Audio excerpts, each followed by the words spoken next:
नमस्कार। My self Kishan Lal, सहायक आचार्य राजकीय विधि महाविद्यालय बीकानेर महाविद्यालय के यूट्यूब चैनल पर आपका फिर से स्वागत है। आज हम भारतीय दंड संहिता की धारा 73 और 74 आईपीसी के सेक्शन 73 और 74 का अध्ययन करेंगे। धारा 73 और 74 इन दोनों में एकांत परिरोध सोलिटरी कंफाइनमेंट के बारे में बताया गया है। सामान्य शब्दों में एकांत परिरोध से क्या तात्पर्य है कि कोई भी ऐसा सजा याफ्ता कैदी है जिसे कोई दंडादेश दिया गया है, कारावास दिया गया है, कठोर कारावास दिया गया है, तो उसे पश्चाताप यानी प्रायश्चित करने के लिए एकांत में डिटेन किया जाता है। एक काल कोठरी होती है जेल के अंदर, उसमें उसको डिटेन किया जाता है ताकि वो अपने किए गए अपराध का प्रायश्चित कर सके। सामान्य शब्दों में यही इसका आशय हुआ कि किसी भी व्यक्ति को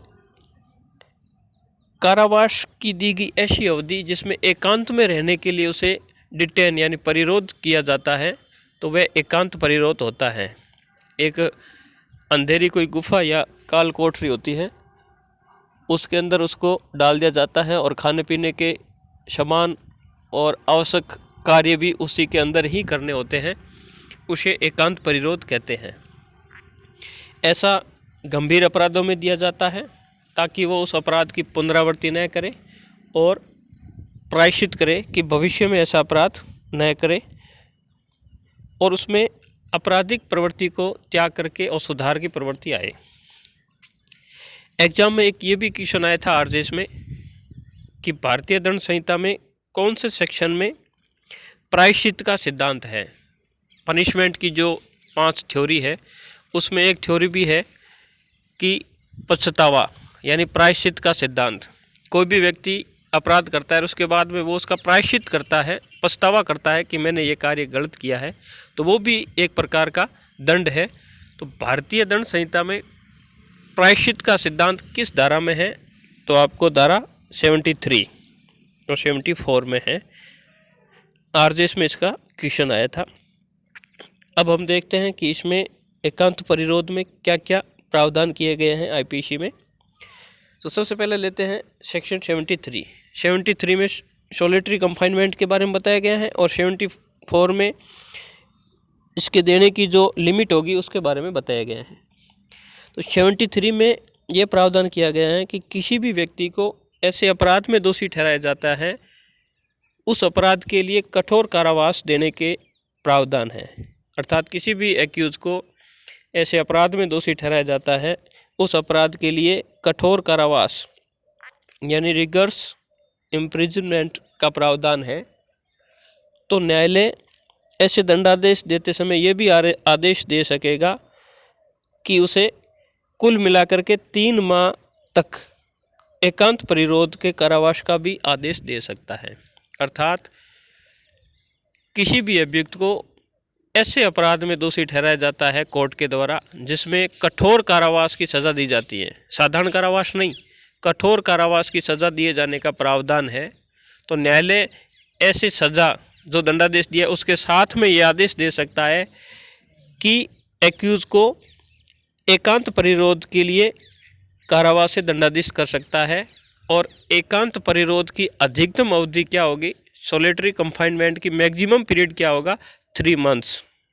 किसी भी हालत में चाहे उसका कोई एक पार्ट हो या एक फिक्स अवधि हो, जैसे 10-10 दिन का दिया गया हो, 7 दिन का दिया गया हो, 1-1 महीने का दिया गया हो, कोई एक पार्ट और अलग अलग पार्ट, उन सब को मिला करके 3 माह से अधिक नहीं होगा।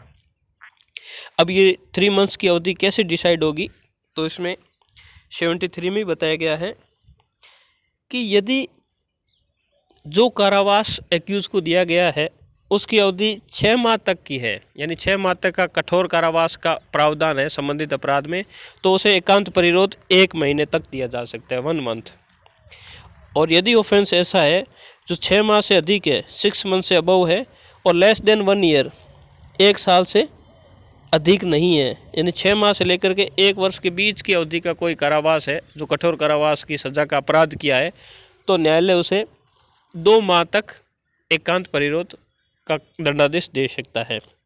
और 1 वर्ष से लेकर के अधिकतम कितना भी कारावास है, चाहे वो आजीवन कारावास तक भी है, यानी मिनिमम 1 साल से लेकर के अधिकतम आजीवन कारावास तक का कोई कठोर कारावास दिया गया है, तो उसे अधिकतम 3 मंथ्स 3 माह तक एकांत परिरोध यानी सोलिटरी कंफाइनमेंट का दंडादेश दे सकता है। यानी 6 माह तक का अपराध करता है तो 1 माह तक एकांत परिरोध सोलिटरी कंफाइनमेंट, 6 माह से लेकर के 1 वर्ष के बीच के दंडादेश का अपराध किया है तो 2 माह तक एकांत परिरोध, और 1 वर्ष से अधिक का कोई अपराध किया है तो 3 माह तक एकांत परिरोध का आदेश न्यायालय के द्वारा दिया जा सकता है। तो 73 में जो सोलिटरी कंफाइनमेंट है, इसका सामान्य शब्दों यही है कि न्यायालय किसी एक्यूज को दोषी ठहराता है, उस अपराध के लिए कठोर कारावास देने का प्रावधान है, तो कारावास देते समय न्यायालय एकांत परिरोध के दंडादेशों का आदेश दे सकता है, जो अधिकतम 3 माह से अधिक नहीं होगा।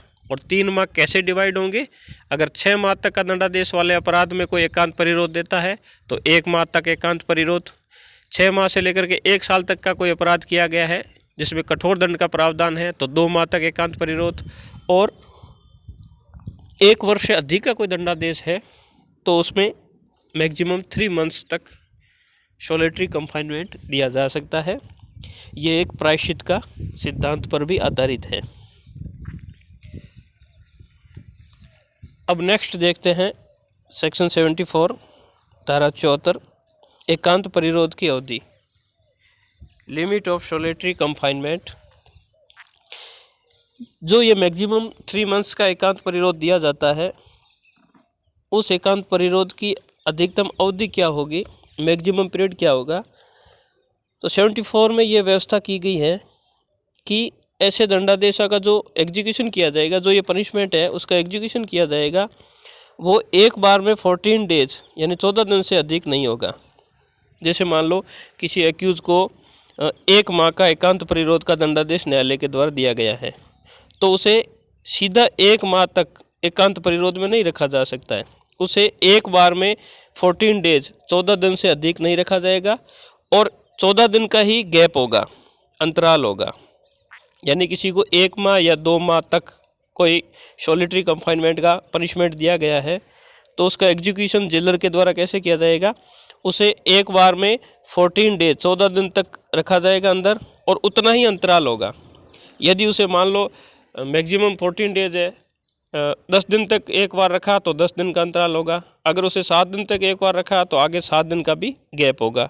तो ऐसे अंतरालों के बाद में उसकी 1 माह या 2 माह की अवधि होगी वो पूरी की जाएगी।